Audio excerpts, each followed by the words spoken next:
우리 요한복음 15장은 크게 세 부분으로 되어 있습니다. 첫 번째는 1절부터 8절까지 예수님과 교회와의 관계예요. 어떤 관계죠? 연합의 관계입니다. 그리고 연합된 교회. 두 번째 9절부터 17절. 교회와 교회는 어떤 관계에 있는가? 사랑하는 관계다. 마지막 교회와 세상 어떤 관계에 있는가? 미움받는 관계라는 거예요. 오늘 이게 세 번째 말씀이죠. 예수님과 연합된 우리는 서로 사랑하며 살아가지만 세상에서는 미움받으며 살아간다라고 이야기합니다. 자, 그러면 미움받으며 살아간다라고 하는 게 영어로 hate죠. 우리가 보통 친구들이나 학생들이나 어른도 그렇죠. 싫어한다. 난 너가 미워. 네가 싫어. 그런데 물어봐요. 너 내가 왜 싫어? 너는 저 친구가 왜 싫은 거야? 그러면 이유가 없는 거예요. 또 어떤 예배를 드리기 전에도 예배 자체가 싫은 거예요. 공부하는 게 싫은 거예요. 그냥 부모님이, 선생님이, 친구들이 싫은 거예요. 그런 마음이 들 때가 있거든요. 그것처럼 세상은 예수님을 믿는 성도들을 싫어한다는 겁니다. 왜 싫어할까요? 우리는 왜 싫어하죠? 그것도 한번 좀 알아볼게요. 오늘 말씀에 나옵니다. 18절 같이 읽겠습니다. 시작.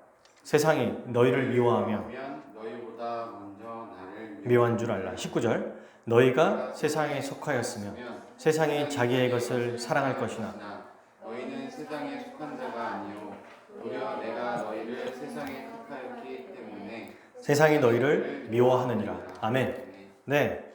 두 가지를 얘기합니다. 첫 번째, 너희를 미워하는 게 아니다. 교회 너희를 미워하는 게 아니라 나를 미워하는 거다. 예수님을 미워하기 때문에 우리를 미워한다는 거예요. 왜? 우리는 15장 1절에서 8절까지 어떤 존재라고 그랬어요? 예수님과 한몸된 연합된 존재라고 얘기했습니다.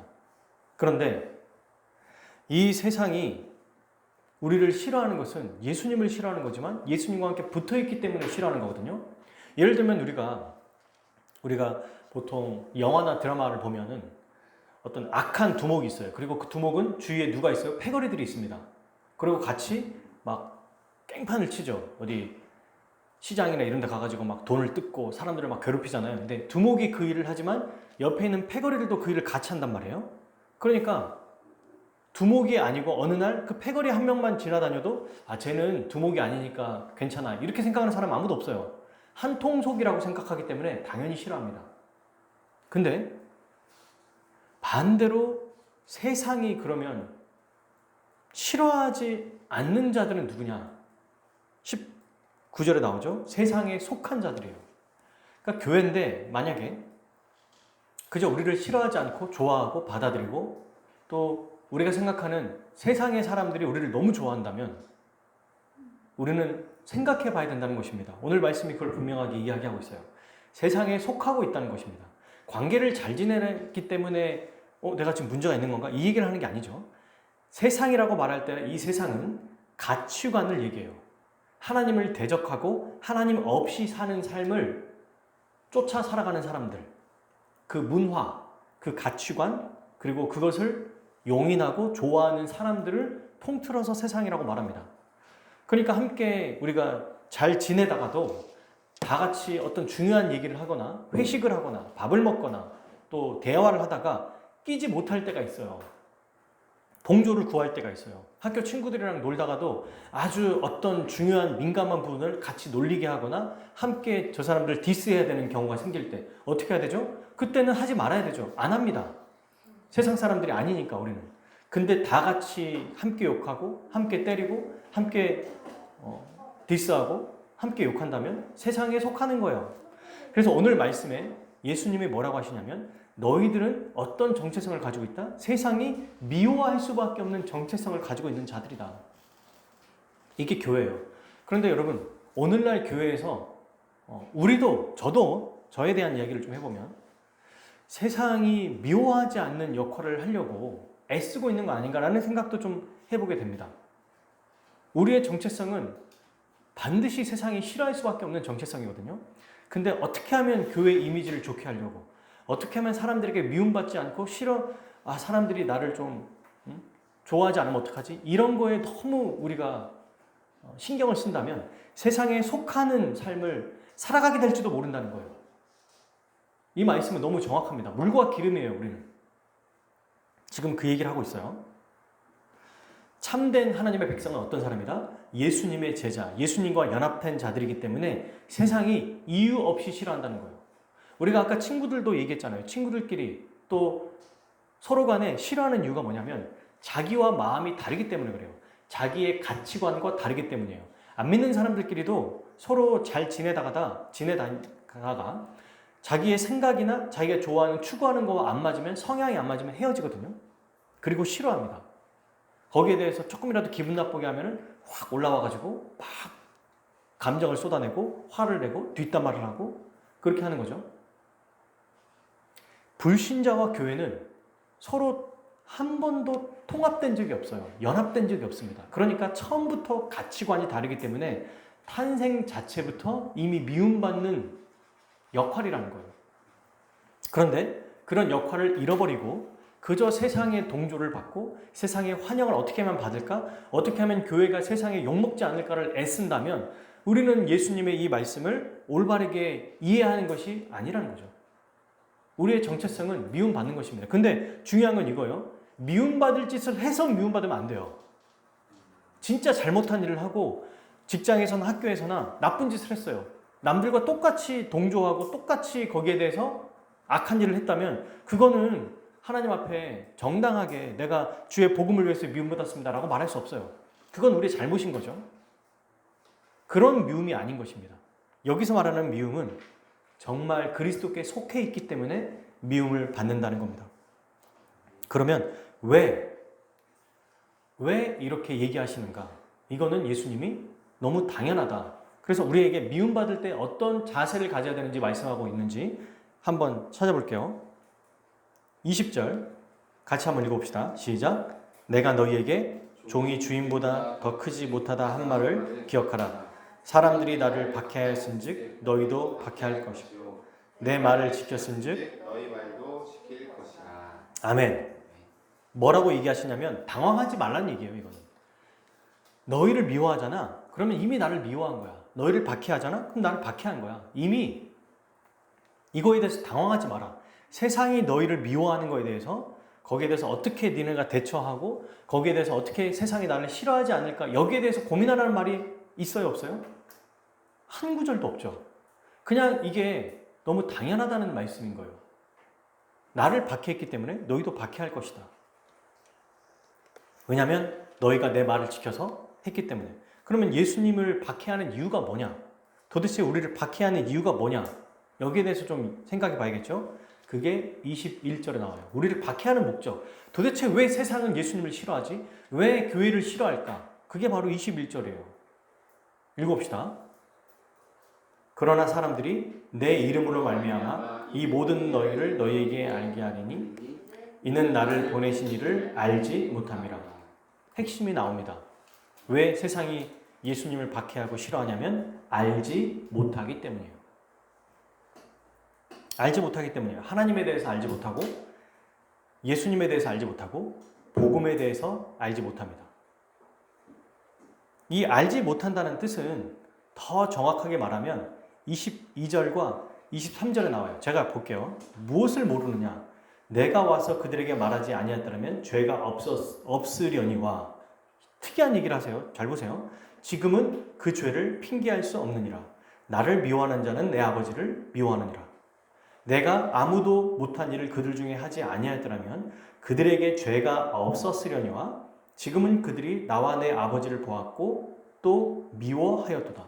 지금 갑자기 너무 이상한 얘기를 하세요. 예수님이 만약에 말씀하지 않았다면, 그들에게 알려주지 않았다면, 지금 뭘 모르니까 미워한다고 그랬잖아요. 알지 못합니다. 그럼 뭘 모르는 건데 이들이. 근데 예수님이 와서 알려주니까 어떤 일이 벌어져요? 미워하게 된대요. 예수님이 말하기 전까지는 22절 어떤 상태였어요? 죄가 없었대요. 이들이. 24절도 보세요. 내가 말하지 않았더라면, 아무 일도 안 했더라면 그 세상 나를 미워하고 거부하는 자들에게 죄가 없었으려니와. 굉장히 이상한 말씀 아닙니까? 세상이 예수님을 싫어하는 이유는 예수님이 그들에게 뭔가를 말했기 때문이래요. 근데 말하기 전에 이들에겐 죄가 없었대요. 말하고 나니까 죄가 있어서, 그러니까 이런 거죠. 처음에는 가만히 있다가 갑자기 예수님이라는 사람이 나타나가지고 얘기하니까 죄가 생긴 거예요. 이 말씀만으로 보면은. 그러니까 막 싫은 거예요. 원래는 죄가 없었는데 예수님이 나타나자마자 죄가 막 드러나고 죄가 막 생기니까 화가 난 겁니다. 이제 그런 의도잖아요. 지금 이 말씀은. 그러면 여기서 원래는 죄가 없었는데 예수님이 나타나시자 죄가 생겼다는 얘기일까요? 아니에요. 이 말씀은 죄가 없었다가 죄가 예수님이 오셔서 생긴 게 아니라 죄가 드러났다는 뜻입니다. 그들의 죄 몰랐어요. 뭘 몰랐어요? 죄가 있는지 몰랐다는 거예요. 이게 죄라는 걸 몰랐다는 거예요. 근데 예수님이 나타나시니까 죄라는 걸 안 것입니다. 이들은 어떻게 삽니까? 세상 사람들 어떻게 살아요? 하나님이 없는 문화, 가치관, 유행 이걸 쫓아가지 않으면 다 바보들, 다 멍청이들, 다 시대에 뒤떨어진 사람들 이걸 악이라고 생각하는 거예요. 결국 여러분 우상 숭배하게 하고 돈이 최고라고 말하고 최고의 높은 자리에 올라가야 된다고 말하고 또 쾌락이 우리 인생의 가장 즐거운 것이다 라고 말하는 것 이렇게 살아가는 삶을 거부하는 사람들에게 그들을 미워한다는 거거든요. 근데 예수님은 오셔서 뭐라고 하시냐면 교회는 그렇게 살아가는 것 자체가 죄다라고 말하고 있는 거예요. 그거 우상 숭배다. 그거 자기 사랑이야. 세상은 그렇게 살아가는 그 방식을 옳다고 얘기하지만 하나님은 죄라고 이야기하는 거야. 그게 틀린 거야. 그거 악한 거야. 라고 말하는 거죠. 그러니 죄인이라고 말하고 죄인이라고 드러날 때 여러분 여기에 대해서 누가 좋아하겠습니까? 자기가 그동안 죄를 많이 지었는데 많이 지은 게 그냥 죄 가운데 살았어요. 죄를 지으며 살았어요. 다 어둠이에요. 모두가 다 검은색이야. 근데 갑자기 흰색 옷 입은 사람이 딱 나타나서 그거 틀렸다라고 말하니까 누가 좋아하겠습니까? 누가 좋아하겠어요? 예수님이 이걸 알려주신 거예요. 이거를 그분이 오시는 것 자체가 세상이 틀렸다는 걸 보여주는 거예요. 그 자체가. 예수님의 탄생 자체가. 그분의 말씀 자체가. 뭘 아무것도 안 해도 그분이 그냥 그들에게 영향을 주지 않아도 회개하라, 천국에 가까웠다. 그 말 한마디만 하셔도 세상 사람들은 자기네가 틀렸다는 것을 본능적으로 아는 것입니다. 미워할 수밖에 없는 거죠.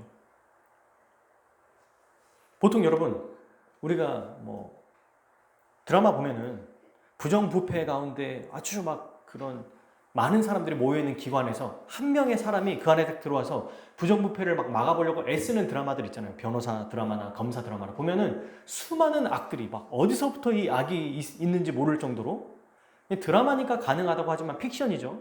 근데 그 안에서 어떤 일이 벌어져요? 알고 봤더니 모든 사람이 다 한통속이라는 거. 나중에 자기의 선배, 그리고 자기의 부장검사 이런 사람들이 다 도와주는 것 같은데 나중에 알고 보니까 더 위에 아주 악한 일을 행했던 사람이었고 그 순간에 그 사람의 마음에 환심을 사려고 좀 도와줬던 것 뿐이라는 거. 그런 것들을 막 많이 나오잖아요. 그러면 이 사람이 어떻게 살아가요? 제대로 환영받습니까? 아무도 환영받지 않아요. 부정부패를 싫어하는 직원들조차도 괜히 긁어부스럼 만들지 마라. 너 때문에 우리가 더 힘들어진다. 이렇게 말하거든요. 당연히 그렇습니다. 세상은 그리스도의 복음을 모르고 그것이 자기의 가치관이 아니기 때문에 그렇게 살지 않아요. 좋아하지 않아요. 요한복음 1장 4절 5절 읽어드릴게요. 그 안에 생명이 있었으니 이 생명은 사람들의 빛이라. 빛이 어둠에 빛이 돼 어둠이 깨닫지 못하더라. 네, 깨닫지 못한다는 게 모른다는 거예요. 알고 싶어 하지도 않고 드러나는 것입니다. 어둠 속에 빛이 비춰지니까 자기들이 다 보이는 거예요. 내가 똥 먹고 있구나. 내가 지금 똥을 먹고 있었네. 내가 그냥 돼지처럼 똥간에서 구르고 있었구나. 겉으로 보기에는 가장 돈 많이 벌고 권력이 많고 잘 나가고 셀럽이 되고 유튜버 최고고 사람들이 좋아하고 친구들이 행복해하고 매달마다 하나씩 명품백 사고 사람들이 좋아하는 그런 클럽 또는 행사 다 초청받아도 그것을 성경의 빛으로 비춰보니까 전부 다 똥 묻은 행동이라는 거예요. 다 하수구에서 뒹구는 행동이라는 것을 보여준다는 것입니다. 누가? 예수님이 그리고 그의 제자들인 우리가. 복음이 바로 그 일을 행하는 거죠. 요한일서 2장 10절에 11절 읽어드릴게요. 그의 형제를 사랑하는 자는 빛 가운데 거하나 자기 속에 거리낌이 없으나 빛에 있는 자들은 거리낌이 없는 거예요. 그의 형제를 미워하는 자는 어둠에 있고 또 어둠에 행하여 갈 곳을 알지 못하나니 이는 어둠이 그의 눈을 멀게 하였습니다. 멀게 하였기 때문에 자기가 하는 모든 본능적으로 하는 이 죄덩이의 행동들이 괜찮다고 생각하는 거예요. 원래 다 그런 거 아니야? 아니 화나면 화내고 소리 지르면 소리 지르고 제가 짜증나겠으니까 짜증내고 보복하는 걸 너무 당연하게 여기고 보복이 당연하다고 말하고 보복하지 않는 걸 어리석다고 말하는 이 세상 속에서 예수님은 원수를 사랑하라, 오른밤을 맞았으면 왼밤을 대라, 겉옷을 날아갈 때 속옷을 달아 이렇게 얘기하니까 이게 지금 싫은 거예요. 그냥 그 자체가 듣기 싫은 거예요. 설교도 똑같습니다, 여러분. 믿지 않는 사람들은 말씀을 듣는 것 자체를 아주 싫어요. 그냥 다른 재밌는 이야기하면 좋아하는데 우리 왜 이런 얘기하면 싫어하는지 아세요? 자기들의 죄가 드러나니까 그래요. 내가 얼마나 지금 이질적인지 이 말씀과 내 삶이 너무 동떨어져 있다는 걸 알아요. 그러니까 불신자들은 말씀을 들어도 싫어하죠. 근데 불신자들이 좋아하는 설교가 뭐예요? 잘하고 있습니다, 여러분. 잘하고 있어요. 조금만 더 힘내세요. 그렇게 원래 좀 부정부패도 하고 사는 거죠. 돈 중요하죠. 돈 많이 벌어서 헌금 많이 하십시오, 여러분. 돈 많이 버는 게 중요해요. 이런 말 하면 좋아합니다. 왜? 세상과 소리가 다르거든. 똑같거든요. 다른 게 없어요. 교회는 그렇게 얘기하지 않습니다. 하나님의 말씀은 우리에게 너무 당연한, 너무 정말 청천벽력 같은 말씀이에요. 그래서 들어도 듣고 싶지 않고 듣기 싫어요. 이게 불신자들의 모습이죠. 왜? 이 세상과 전혀 다른 가치관, 6일 내내 다른 가치관에 사로잡혀 있다가 일주일에 한 번 새로운 가치관을 얘기하니까 듣기 싫은 거예요, 그게. 그리고 요한계시록에 여러분 두 선지자가 나오죠. 두 증인. 요한계시록 11장에 두 증인이 나와서 어떻게 합니까? 서로 어떻게 나와있냐면 성경 표현에 땅에 사는 자들을 괴롭게 한 고로라고 나와요. 우리의 복음 전파가 우리의 말씀을 전하는 것이 그들을 어떻게 한다? 괴롭게 한다는 거예요. 그러니까 미워할 수밖에 없습니다. 여러분, 이게 우리의 정체성이에요. 그런데 이 정체성을 벗어나려고 한다면 그리스도의 제자라고 말하기가 참 부담스럽죠. 세상이 좋아하는 방식으로 살아가려고 애쓴다면 나는 대체 누구의 편인가, 누구의 제자인가를 봐야 돼요. 무조건 세상을 다 반대하는 얘기가 아니라 세상의 가치관, 공부하는 목적이 뭐죠? 돈 많이 버는 목적이 뭐죠?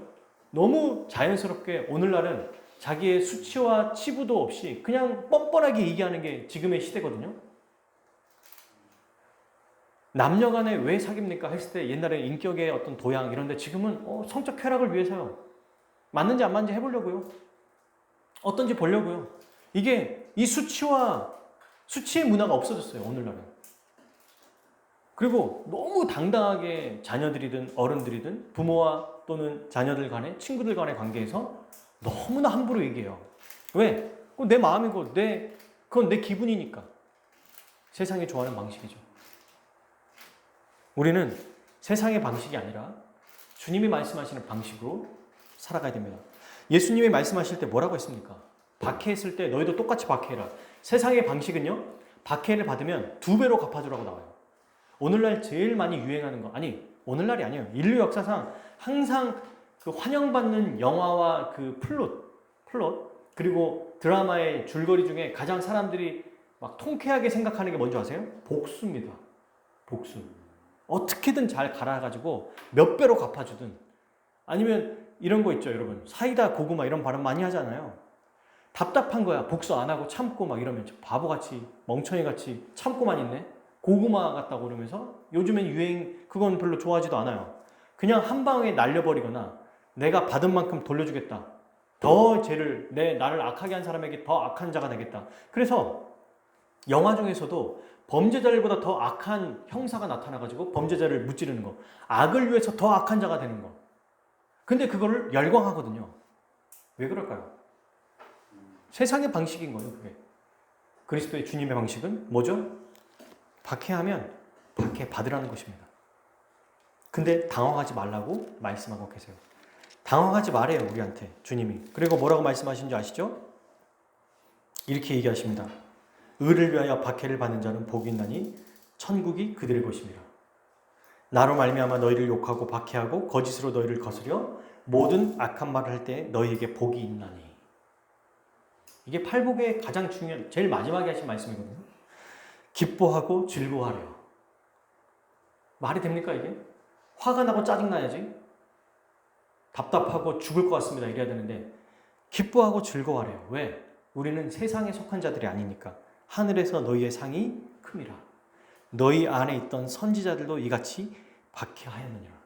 이 박해는 그냥 믿는 자들에게 마땅히 나타나는 모습이라는 것을 기억해야 됩니다. 그리고 이것은 여러분 성경에 이미 기록되어 있는 말씀이에요. 오늘 요한복음 15장 25절 보십시오. 같이 한번 읽어봅시다.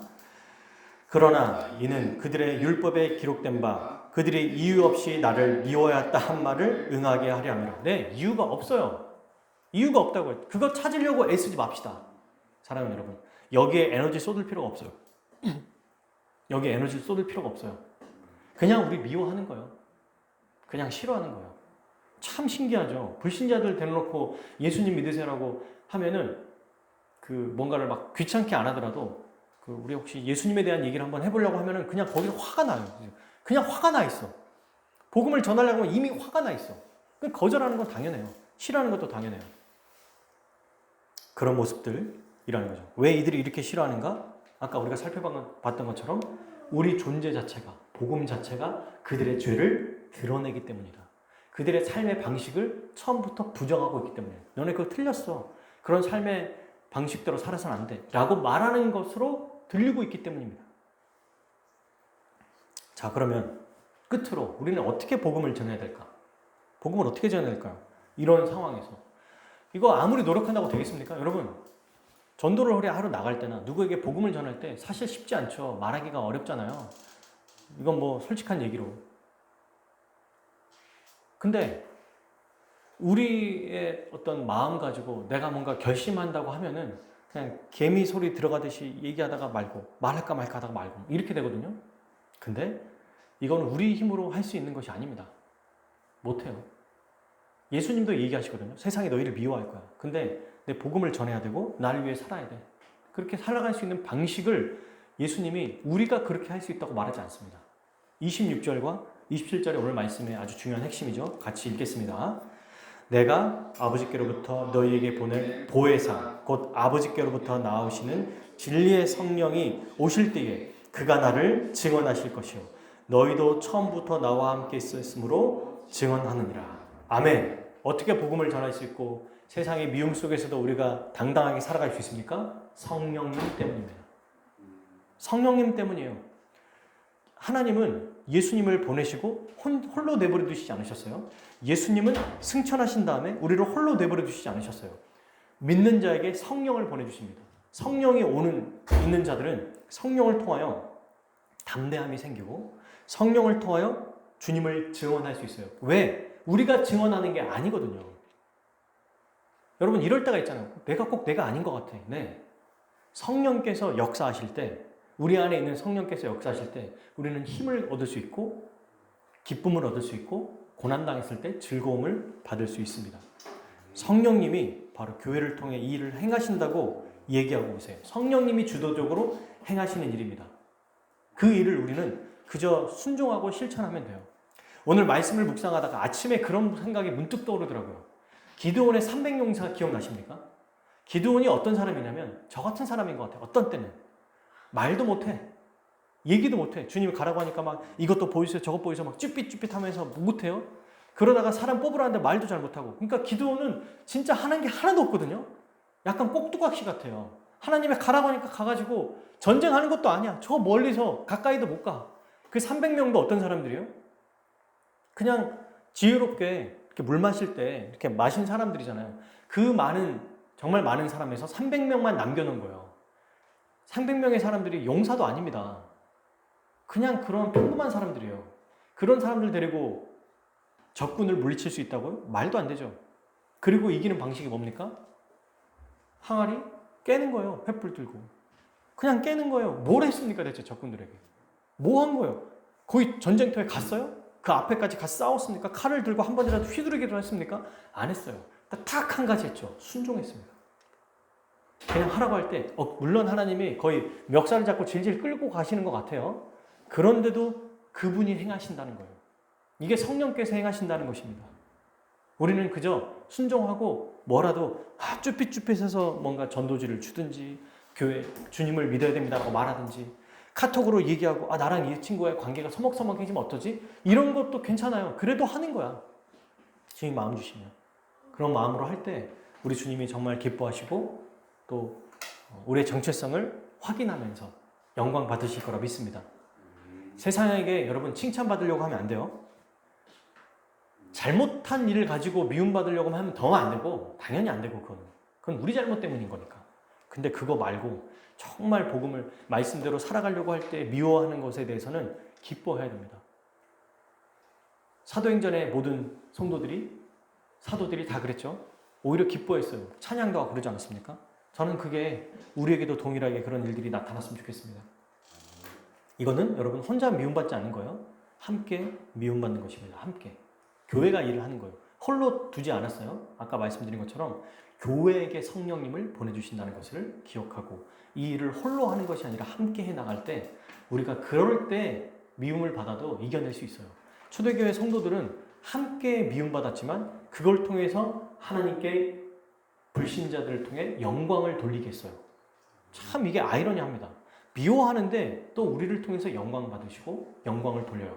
두 증인이 복음을 전하다가 그들을 괴롭게 해서 죽거든요. 근데 그들이 부활할 때 요한계시록을 보면 하나님께 영광을 돌리고 유일하게 심판이 아니라 복음을 전할 때 회심하는 역사가 나타나거든요. 우리가 미움받고 그 일을 행할 때 혹은 아무 일도 안 일어날 수도 있어요. 사실은 괜찮아요. 이게 원래 우리 일이에요. 이게 그냥 그렇게 사는 거예요. 세상은 자꾸 열매를 얘기하는데 열매가 없을 수도 있습니다. 우리는 한 만큼 최선을 다하는 거예요. 제 사랑하는 그 동역자 중에 한 친구가 이제 우리가 전도를 하려고 한다 그랬더니 보세요. 새로운 이 머리 핀이라고 해야 되나?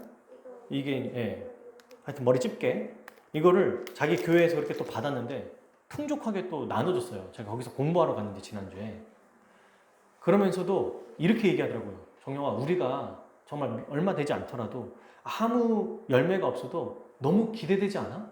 주님 앞에 나갔을 때 우리가 했던 그 행동들이 하나님이 기뻐하시고 그 일을 통하여 하나님 영광 받으셨을 거야. 나는 그게 너무 기대가 돼. 저기 화곡동에 살고 있는 우리 윤영 목사님이 그렇게 저에게 또 응원을 주시고 이렇게 함께 또 교제를 나눴거든요. 물론 이제 잠깐 얘기한 거지만 그러면 우리가 살아가는 이 삶은 사실 칭찬받고 좋은 이미지를 가지려고 하는 게 아니잖아요. 그렇게 하지 않았으면 좋겠어요. 성경에서 얘기하잖아요. 그냥 원래부터 미워했다고. 이유가 없어요. 근데 우리를 사랑한다면 왜 그런지를 우리 스스로 점검해야 됩니다.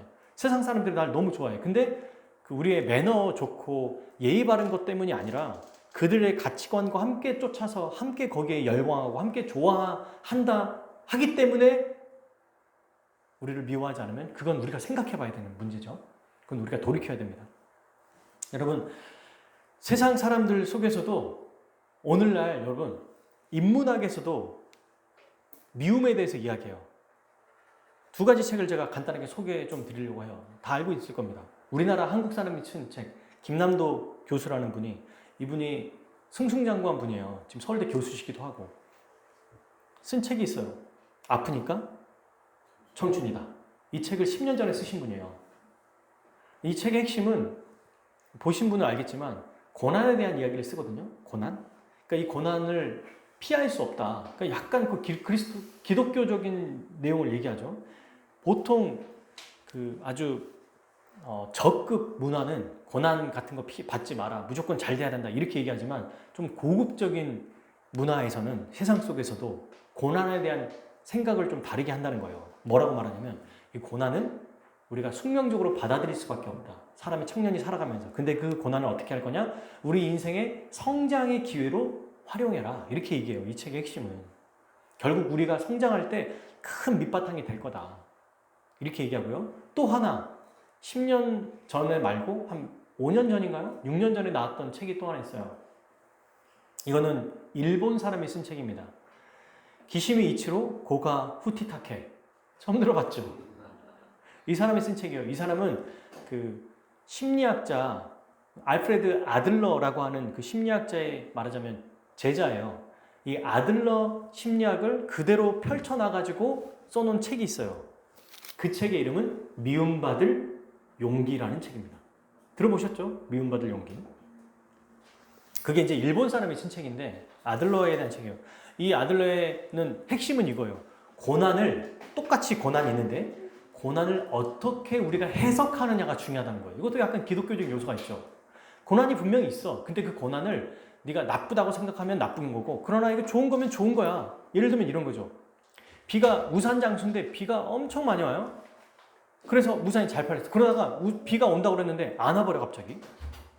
비가 안 와버려. 그럼 대체 어떻게 해야 되나 했을 때 그래 오히려 이 기회에 내가 아내하고 시간을 많이 못 보냈으니까 데이트하는 시간을 좀 보내야겠다. 돈이 뭐가 중요해. 이렇게 약간 틀어서 더 좋은 장점으로 이 고난을 받아들이라는 거예요. 보니까 오늘날 심리학이나 또는 상담학에서 이걸 굉장히 많이 활용하더라고요.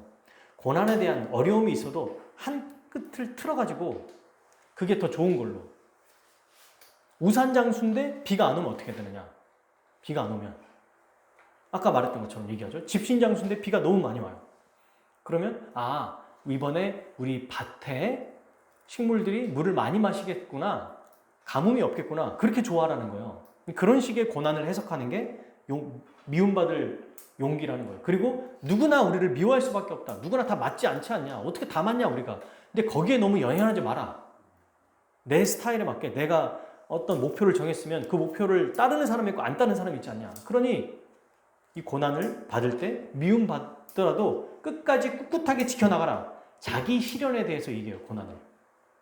이 두 책의 공통점은 뭡니까? 고난을 수용하라 그래요. 근데 차이는 첫 번째는 아프니까 청춘이다는 고난을 어떻게 해라? 성장의 기회로 삼아라. 두 번째, 미움받을 용기는 이 고난을 어떻게 살아라? 자기 실현, 자기 목표를 이루는 것에 네가 이 고난을 피하지 말고 다르게 해석하면서 살아라. 이 두 가지거든요. 이게 이 세상에서 말하는 또 오늘날 지식 있는 사람들, 지혜 있는 사람들에 대한 이야기예요. 그러면 성경은 여기에 대해서 뭐라고 말하죠? 둘 다 여기에 대한 이 잘못된 점이 뭡니까? 우리가 봤을 때 틀린 점이 뭐예요? 누구를 위한 고난입니까? 자기죠. 자기 성장, 자기 신념, 자기 목표. 성경은 우리를 위한 게 아니라 누구를 위해? 하나님 아버지의 영광을 위함입니다. 이게 엄청난 차이입니다. 사랑 여러분. 그러니 아무리 그 책이 좋고 우리가 받아들일만 해도 어떤 것들의 근본적인 것이 다른 거예요. 우리는 우리의 영광을 위해서, 우리의 기쁨을 위해서, 우리의 실현을 위해서, 우리의 성장을 위해서 고난받는 것이 아니에요. 하나님의 영광을 위해 고난받는 것입니다. 그리스도를 위해, 복음을 위해. 왜? 그분은 우리를 사랑하시고 은혜를 주시고 구원을 베풀어 주시는 분이기 때문이다. 성경의 사람들을 보십시오. 요셉, 스데반, 사울, 바울이라고 하는 사람들. 요셉 같은 경우도 노예와 또 감옥에 들어가고 또 감옥에 들어갔잖아요.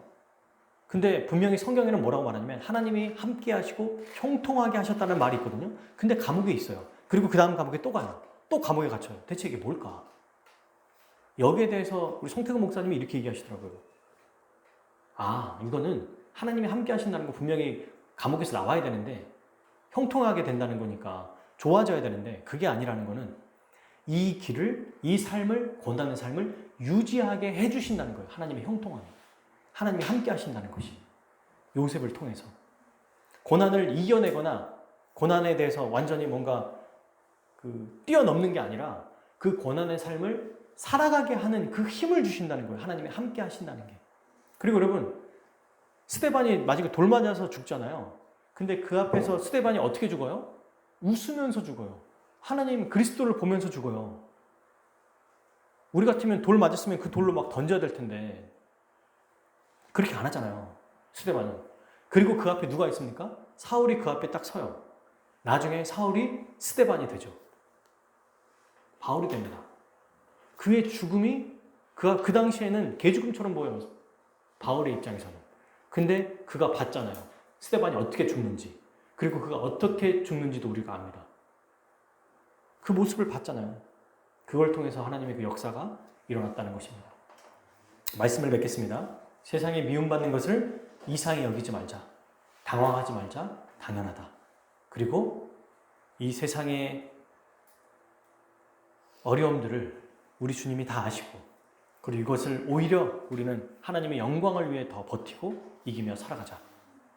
거절받을수록 더 우리의 어떤 우리 애들 보면은 그 레벨업이 올라가는 것처럼 거절받으면 게임에서 더 뭔가 점수가 많이 올라가는 것과 같다고 생각하면 돼요. 우리의 상이 더 높아지는구나. 우리의 은혜가 더 커지구나. 라는 걸 생각하면서 아무 열매가 없어도 괜찮아요.